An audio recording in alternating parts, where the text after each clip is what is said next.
Halo semuanya, selamat datang kembali di channel Gargan Film. Di video kali ini, Mimin akan melanjutkan alur cerita komik Empress Mother dari episode 21 sampai episode 30.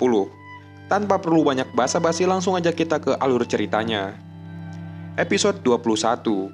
Shen lalu memerintahkan Jiang untuk membersihkan pecahan guci tersebut. Saat Jiang sedang menunduk dan akan membersihkannya, Shen tiba-tiba mendorong dan menaiki tubuh Jiang. Ia mengambil serpihan guci dan mengarahkannya ke leher Jiang. Jiang bertanya apakah Shen mau membunuh Jiang hanya agar aib keluarga Shen tak terbongkar. Shen lalu berbalik menanyai Jiang, apakah kau bersedia menyerahkan nyawamu padaku?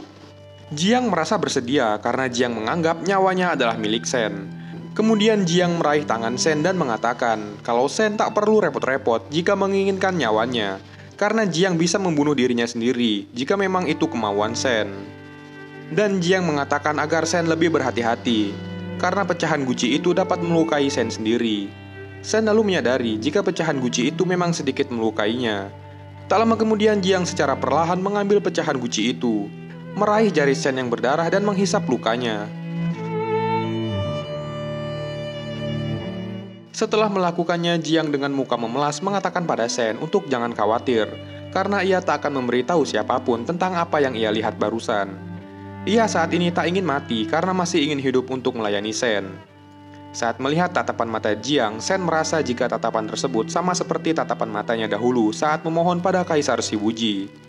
Pada saat itu juga Shen berpikir kalau memang pria ini adalah Jiang Zijian dan bukan Shiwuji, maka Shen sudah terlalu bertindak berlebihan padanya. Shen menganggap jika ia memperlakukan Jiang dengan terus-terusan kasar seperti ini, maka apa bedanya ia dengan Shiwuji dahulu? Shen teringat masa lalunya. Pada saat itu, Shen yang masih menjadi pelayan dipanggil oleh Shiwuji. Shiwuji sambil tersenyum bertanya pada Shen dengan mengatakan, apakah kau tahu maksud dari keluargamu mengirimmu ke istana? Shen menjawab, tentu saja hamba tahu. Yang dimaksud di sini adalah Shiwuji mengetahui jika keluarga Shen telah menjual Shen padanya hanya demi kenaikan jabatan. Shiwuji juga mengatakan bahwa Shen telah dicampakkan keluarganya. Tetapi Shen tak perlu khawatir karena Shiwuji akan memperlakukan Shen dengan baik, tak seperti perlakuan keluarganya. Asalkan Shen sendiri bisa patuh. Dan dari situ tak disangka Shen bisa berpura-pura patuh pada Kaisar selama beberapa tahun. Dan dari sinilah Shen mulai mendapatkan perhatian Kaisar Shiwuji. Lanjut ke episode 22. Dan selama beberapa tahun itu, Shen pernah mendengar wanita lain yang menangis di malam hari. Wanita tersebut menangis karena Kaisar tak menyuruhnya melayani Kaisar, meski hanya untuk kegiatan sehari-hari. Namun mereka juga tak diizinkan untuk meninggalkan istana. Kalaupun mereka bisa mendapatkan hati Kaisar, itu juga tak ada gunanya. Mereka merasa jika tak ada yang bisa dilakukan ketika sudah terlanjur menjadi pelayan Kaisar. Mereka juga mendengar kabar kalau seorang pelayan wanita bernama Sijia yang begitu disayang oleh Kaisar melakukan suatu kesalahan kecil, lalu ia mendapatkan hukuman, diusir ke bagian Binatu, dan disiksa sampai setengah mati. Mereka menganggap kalau anugerah dari sang kaisar tak lebih seperti kiambang yang mengapung di atas air, yang dalam artian lain meskipun mereka menjadi selir kesayangan, mereka bisa saja sewaktu-waktu dibunuh hanya karena melakukan sedikit kesalahan. Shen yang melihatnya mulai memikirkan bagaimana cara dirinya harus bertahan. Setiap harinya Shen melihat satu persatu selir yang dicampakkan oleh Shiwuji. Di saat yang sama, ia juga teringat akan peringatan dari ayahnya yang mengatakan untuk jangan sampai Shen menghindari Shiwuji, karena orang yang dibenci oleh Kaisar pasti tak akan berakhir dengan baik. Shen pada akhirnya tak memiliki jalan lain. Ia hanya bisa mencoba membaca pemikiran Shiwuji, mempelajari hal-hal yang dia sukai dan berusaha mendapatkan hatinya. Shen secara bertahun-tahun bersandiwara, menjadi sekuntum bunga putih yang tak berbahaya, dan menjadi pribadi yang berbeda dari aslinya. Bisa dibilang, Shen ini bermuka dua. Pada awalnya, Shen hanya berniat bertahan sampai Shiwuji wafat, dan memohon izin untuk keluar dari istana dan melanjutkan kehidupan lamanya. Dan tak disangka sandiwaranya malah membuatnya menjadi permaisuri. Setelah memikirkan semua itu, Shen lalu berubah pikiran dan tak seharusnya mengambil nyawa Jiang. Saat Jiang berkata pada Shen untuk mengasihaninya, Shen langsung teringat kalau Jiang sama seperti dirinya dahulu. Ia langsung menghempaskan tangan Jiang dan berkata, kalau aku mengasihanimu, lalu siapa yang mengasihaniku waktu itu? Jiang spontan menjawab, tentu saja mendiang Kaisar. Meski keluarga Shen tak memperlakukanmu dengan baik, tetapi saat Kaisar masih hidup, ia paling menyayangimu dari seluruh selirnya dan ketulusannya sedalam lautan. Ada banyak kabar baik yang tersebar, bahkan aku juga pernah mendengarnya sebelum masuk ke istana. Hamba memberanikan diri, berharap bisa melayani Yang Mulia dengan penuh kesetiaan. Dan mohon Yang Mulia bermurah hati. Itulah yang dikatakan Jiang. Shen lalu menganggap jika perkataan Jiang ada benarnya, karena sebelum wafat, si Wuji bahkan mempersiapkan segalanya agar Shen tak kerepotan mengurus negara. Dan berkat hal itu pun kini Shen memiliki kekayaan di 4 samudra. Ia merasa jika semua orang pasti akan takjub jika melihat ia yang bisa bertahan sampai sekarang. Shen berkata jika Jiang ingin Shen mengasihaninya seperti mendiang kaisar, akan tetapi dirinya dulu sama sekali tak memiliki kesempatan untuk memilih. Maka dari itu Shen akan bermurah hati dan memberikan Jiang sebuah kesempatan, yaitu Shen akan mengizinkan Jiang keluar dari istana kalau memang Jiang merasa dirinya terpaksa masuk ke istana menjadi pengabdi. Dan kalau Jiang menolak dan melewatkan kesempatan ini, maka Jiang harus tetap tinggal di istana sampai Shen mencampakkannya dan membuangnya begitu saja. Shen memberikan kesempatan itu pada Jiang hanya 1 kali ini saja. Lanjut ke episode 23. Setelah memberikan pertanyaan itu, dalam diri Shen ia berpikir, kalaupun memang benar pria yang ada di hadapannya ini adalah Jiang Zijian, maka ia tak seharusnya bersikap begitu padanya. Dan kalaupun memang benar dia adalah si Wuji yang menyamar, asalkan ia memilih untuk meninggalkan istana dan tak melibatkan dengan diri Shen lagi, maka Shen akan melepaskannya dan akan menganggap ini adalah akhir dari sebuah takdir. Dalam artian lain, kalaupun memang kecurigaan Shen benar jika Jiang ini adalah si Wuji, maka Shen berharap tak ingin bertemu atau berhubungan lagi dengan si Wuji.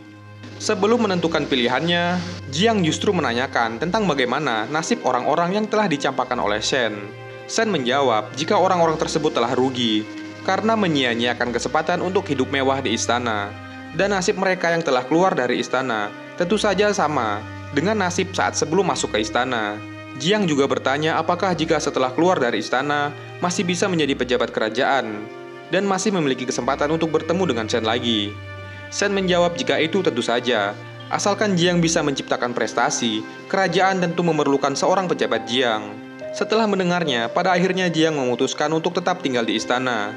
Dalam pikiran kejamnya, Jiang merasa jika ini semua sudah berjalan sesuai dengan rencananya. Mendengar hal tersebut, Shen menanyakan apakah Jiang yakin dengan keputusannya. Karena dengan wajah Jiang yang seperti itu, ia selamanya hanya akan hidup di bawah bayang-bayang si Wuji. Shen mengangkat dagu Jiang dan menanyakan apakah Jiang tetap bersedia. Jiang tentu tahu dan ia tetap bersedia. Asalkan Shen tak mencampakkannya, maka ia tak akan pergi. Jiang mengatakan dengan penuh ekspresif kalau orang luar tak memahami kepedihan yang Shen rasakan setelah kehilangan kekasih hati. Dan kalau mendiang kaisar masih hidup, pasti Shen akan selalu terlihat bahagia.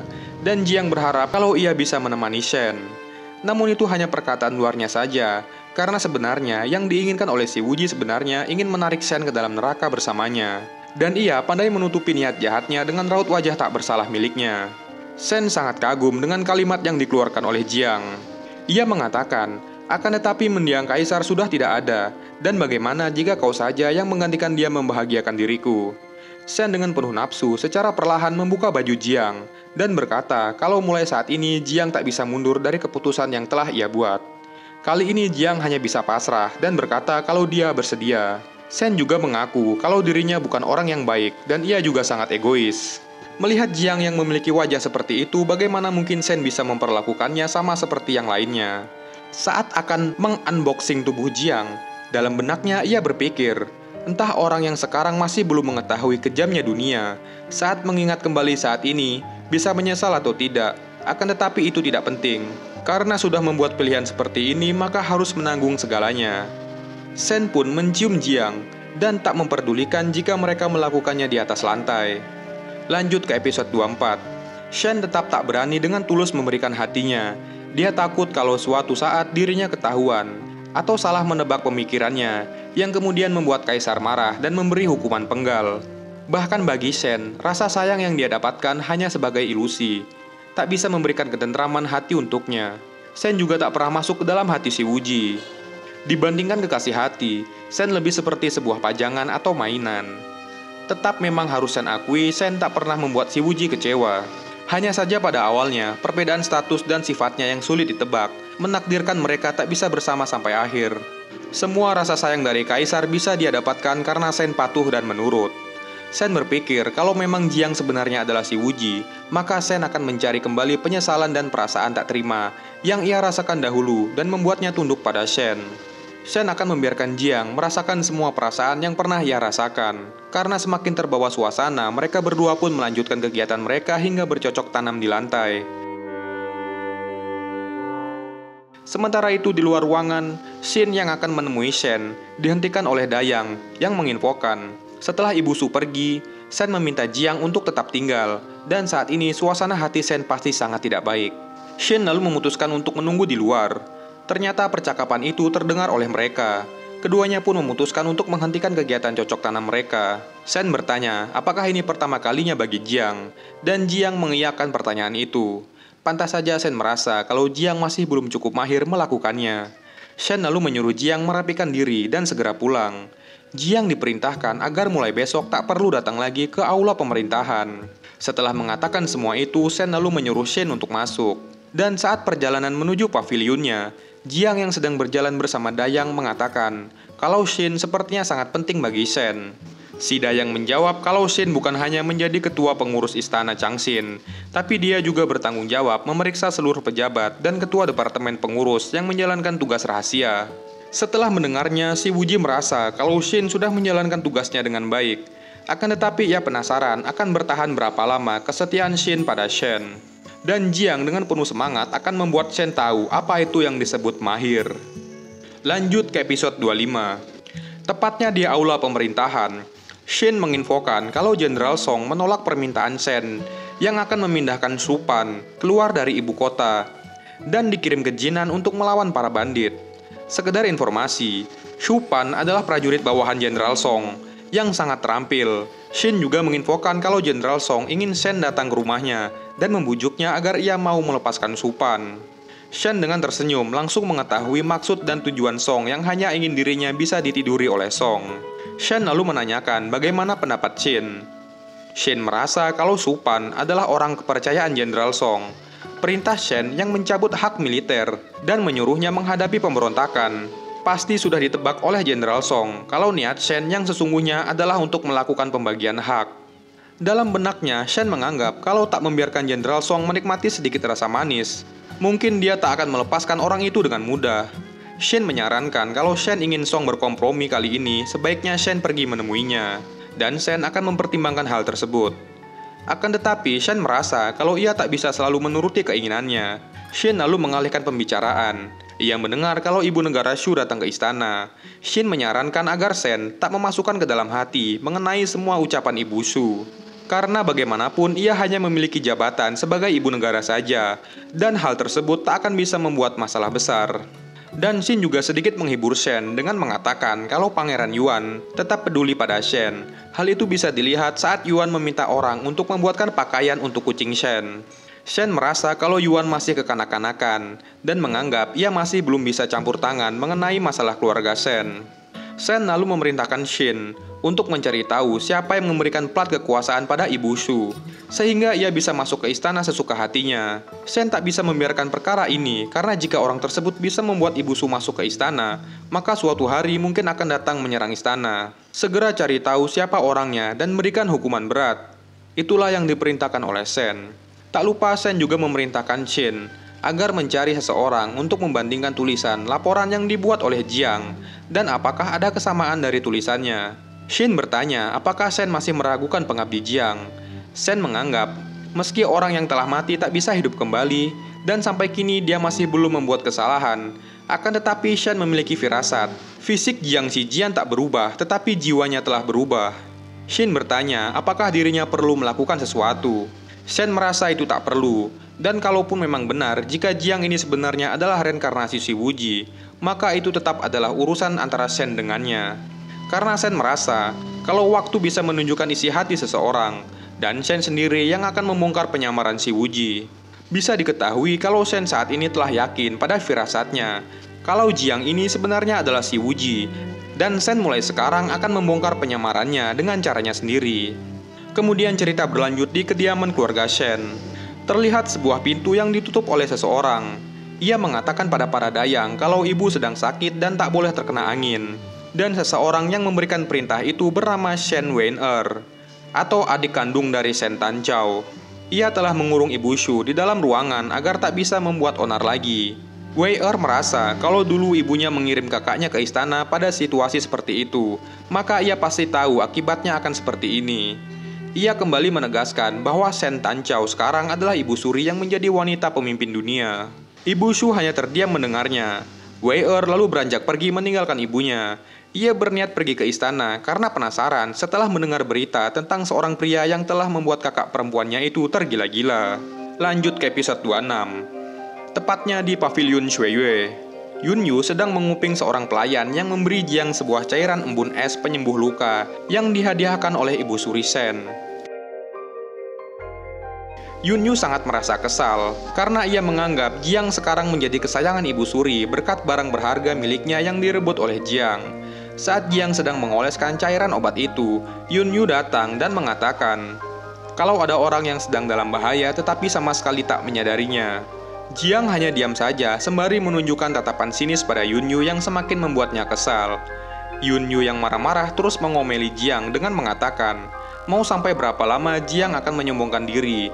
Dan Yunyu menganggap gara-gara Jiang, Shen pada akhirnya mau menemui Jenderal Song. Jiang mencoba berpikir positif dengan mengatakan kalau Jenderal Song bertanggung jawab atas urusan militer dan sudah menjadi hal yang wajar kalau Shen pergi menemuinya. Yunyu semakin kesal mendengar perkataan naif Jiang. Ia berkata Shen yang merupakan janda muda pergi ke rumah Jenderal Song. Lalu untuk apa lagi kalau bukan untuk bercocok tanam? Jenderal Song memiliki tubuh yang kuat dan gagah. Sangat berbeda dengan Jiang yang baru 1 kali melayani Shen sudah harus dihantarkan obat.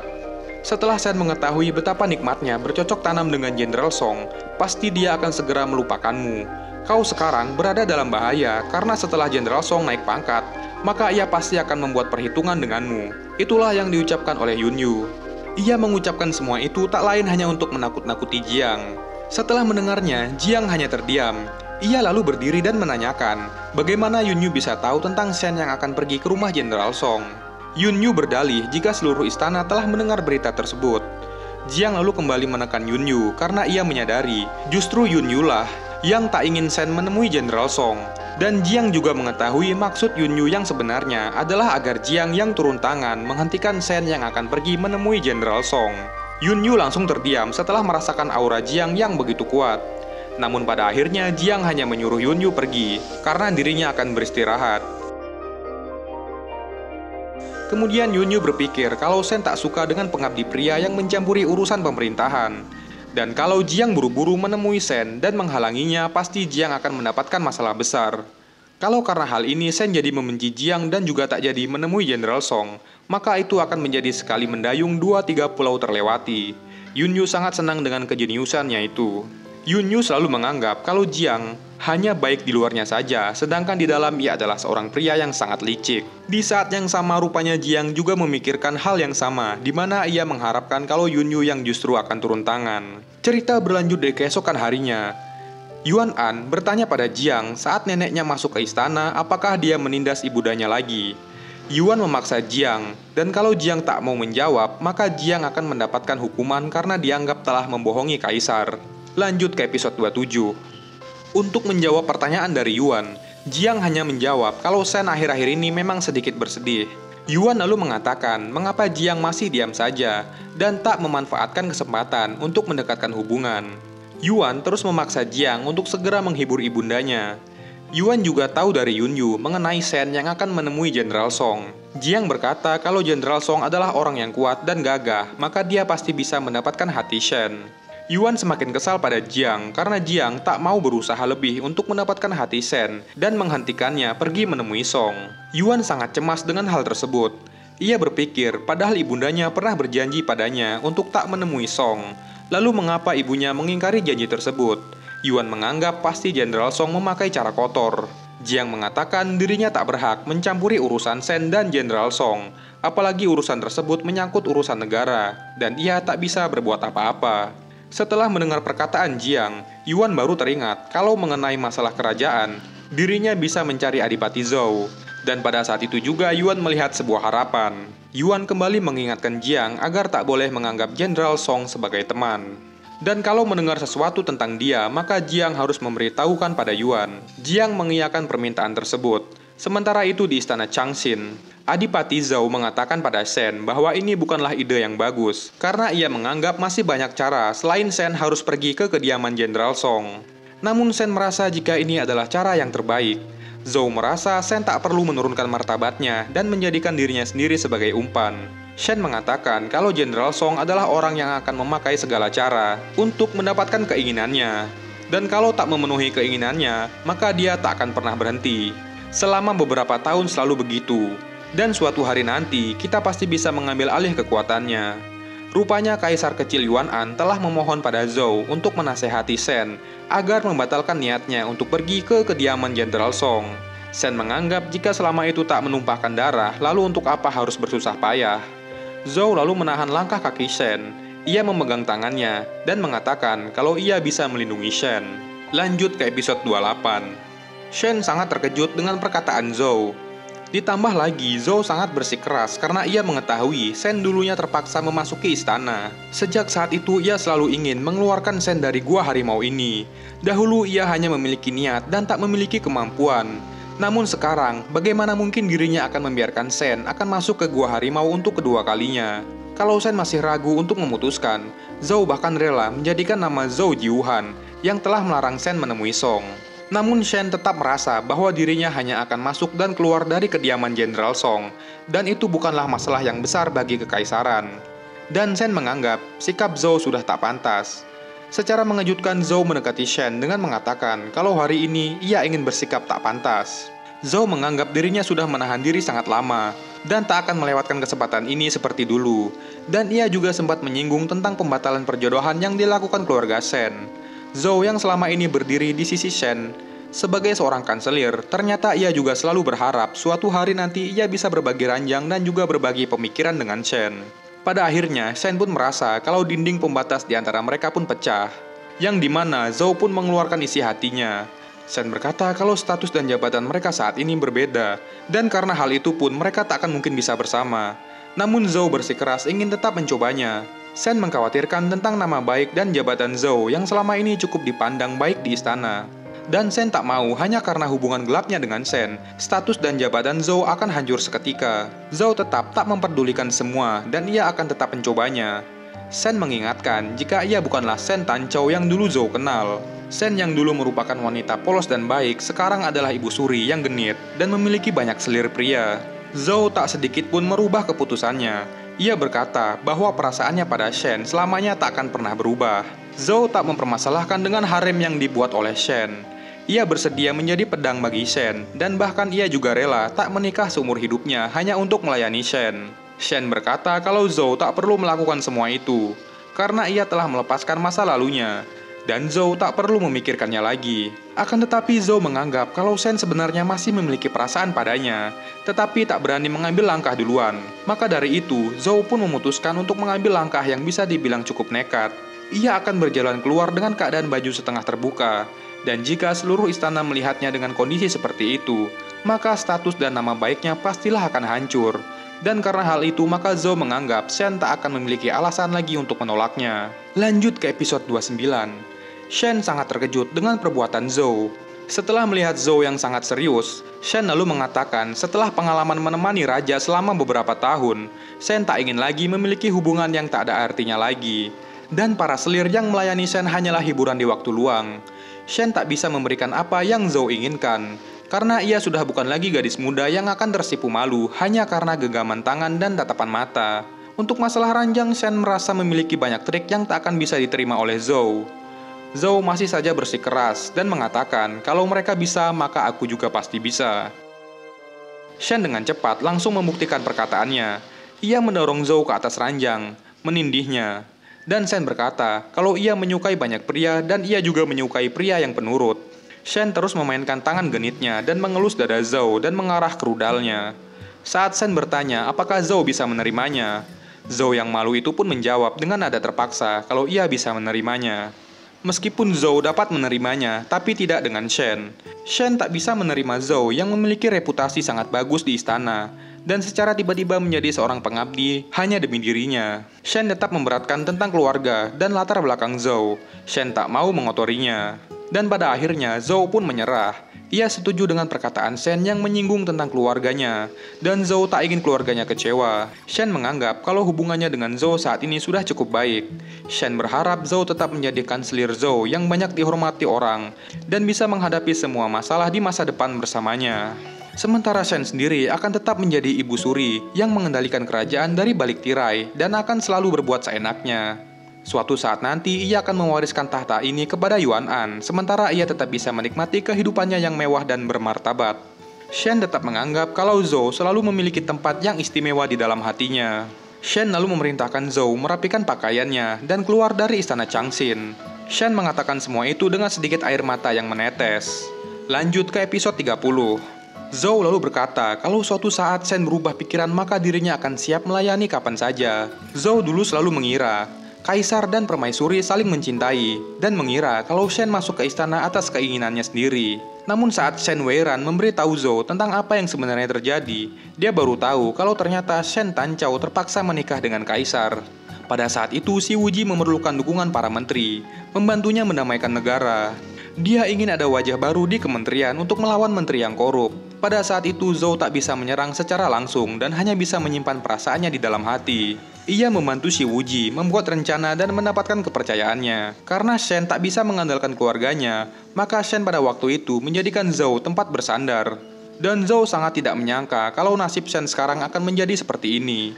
Zhou terus kepikiran dengan semua perkataan Shen yang mengatakan untuk jangan khawatir mengenai Jenderal Song. Sementara Shen saat ini sedang bersama pengurus Shin. Ia menanyakan apakah waktu itu mendiang Kaisar mengetahui tentang perjanjian pernikahannya dengan Zhou yang dibatalkan. Shin menjawab kalau bagaimanapun Zhou adalah orang yang diangkat langsung oleh Kaisar sendiri, dan ia tak berani menebak pemikiran mendiang Kaisar. Shen hanya terdiam. Ia kemudian teringat dan bertanya pada Dayang mengapa rencana perjalanannya yang masih belum pasti diketahui oleh semua orang. Salah seorang Dayang mengatakan kalau Dayang Xueying yang membocorkannya. Dan pengabdi Fang juga selalu mencari tahu informasi tentang Shen. Shen tak menyangka ternyata begitu banyak orang yang terlibat, sampai akhirnya pengabdi Jiang yang mengatakannya pada Yuan An. Kemudian Shin menginfokan kalau bawahannya masih belum bisa menemukan tulisan kaligrafi pengabdi Jiang. Dan secara kebetulan tulisan kaligrafi yang sebelumnya disimpan oleh keluarga Jiang telah dibakar oleh adik sepupunya. Setelah mendengarnya, Shen menganggap jika Jiang telah memikirkan berbagai cara untuk menghalanginya menemui Jenderal Song. Sementara itu di pavilion Xueyue, si Wuji sedang membongkar benda-benda milik Jiang Shijian, di mana terdapat benda-benda berupa pakaian pelayan wanita, pakaian kasim, dan pakaian aktivitas malam. Seketika itu juga Jiang mendengar langkah kaki mendekat, dan ia langsung menyembunyikan benda-benda tersebut. Kemudian datanglah Shen yang langsung marah-marah. Shen menganggap Jiang sudah tak tahu diri karena memanfaatkan kanselir Zhou dan Yuan An untuk mempengaruhi keputusannya. Dan Shen terlihat sangat marah pada Jiang. Oke guys, selesai sudah rangkum alur cerita komik Empress Mother episode 21-30 kali ini. Jangan lupa like, komen, dan juga subscribe agar Mimin terus semangat membuat video kelanjutannya. Mimin pamit undur diri dan sampai ketemu lagi di video Mimin yang akan datang.